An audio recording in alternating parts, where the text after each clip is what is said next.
This is the Blue Cobra, and it's Tuesday, October 14th, 2008. A great day for everybody, because Obama's still up in the polls. He's got a 9-point lead according to Gallup, and across the board, he is ahead. Like in every battleground county and district in this entire country. I can't believe what we're seeing here. I was talking to some McCain supporters the other day, because I walk around here trying to get a feel for who's supporting who. And they couldn't believe what they were seeing. And they were a little upset. I don't blame them. I remember 4 years ago when Kerry was losing all of a sudden, I was upset.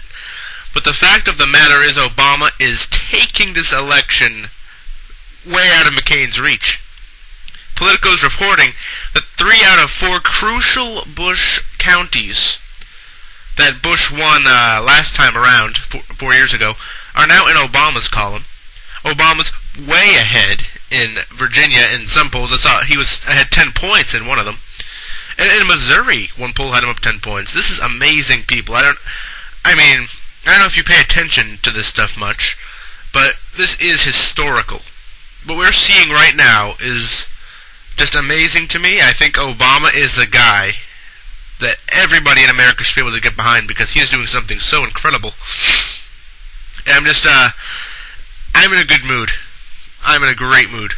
But don't get cocky, people. This election is still going. A lot can happen in 21 days.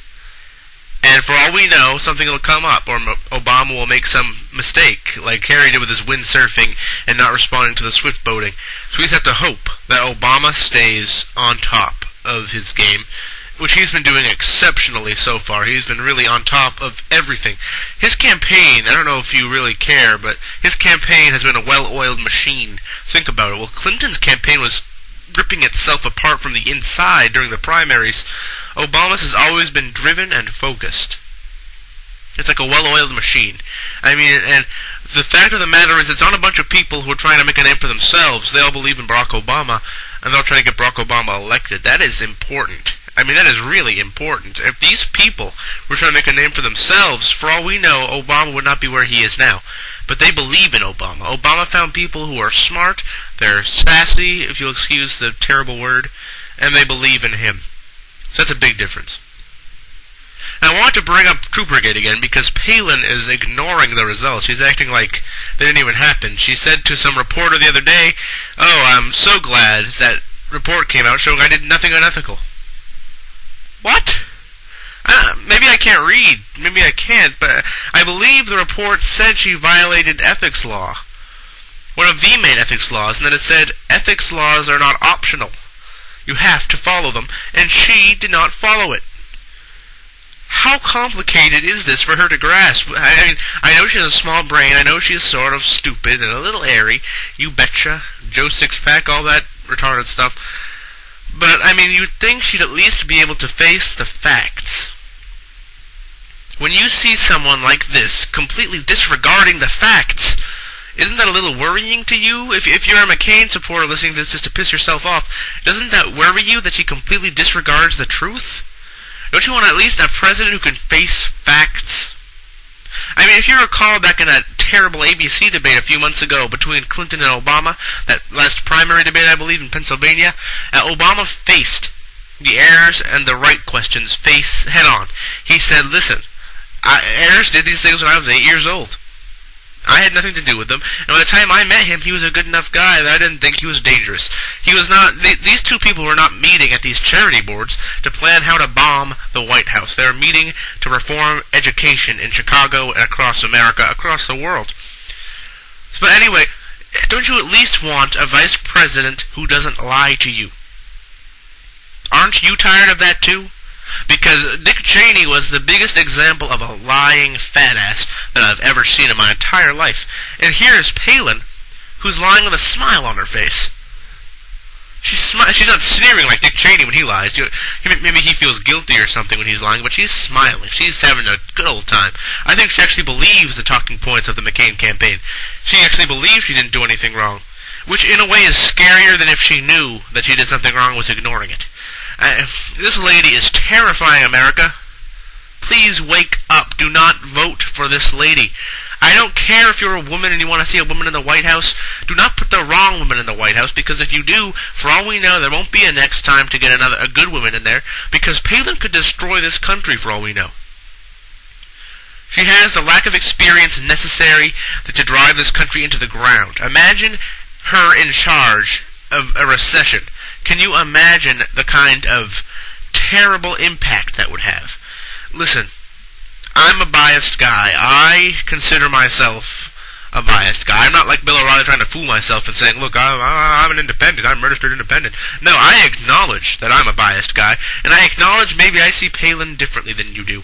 But I think we can all agree that she abused her power, that she has no clue what she's doing, and that the thought of her in the White House is at least a little frightening, or a little nerve-wracking.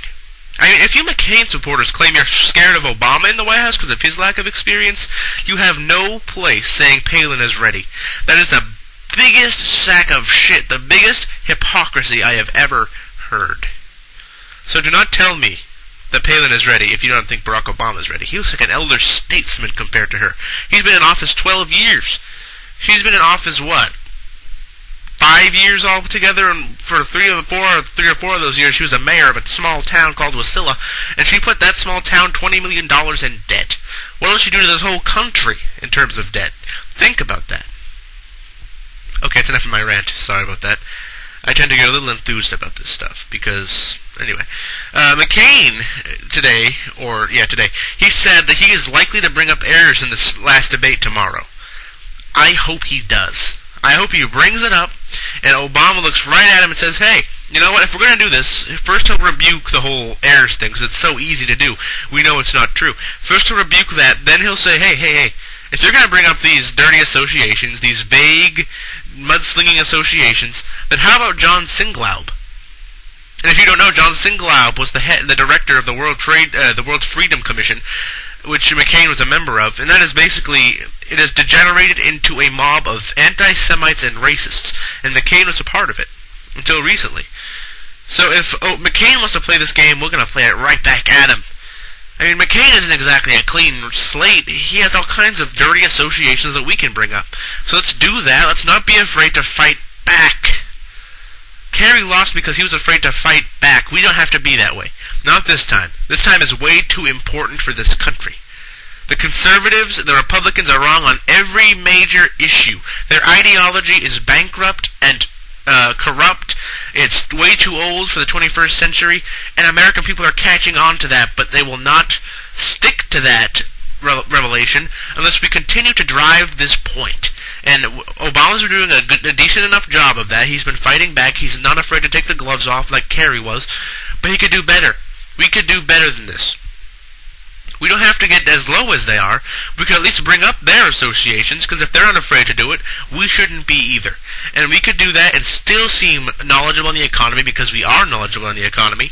And we could still do it without seeming as negative as McCain, because we have not been negative this entire time compared to him. 100% of McCain's ads are negative, people.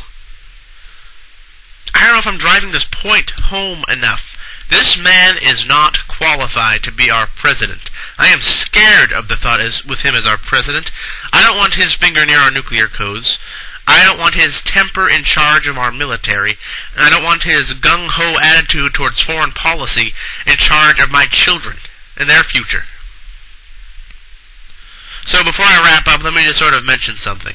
I was playing Xbox earlier. I was playing Burnout, which is a racing game. I saw an Obama ad in it. Now look, Obama, I love you. But how about less creepy advertising? This is like Orwellian now. You're putting ads in everything.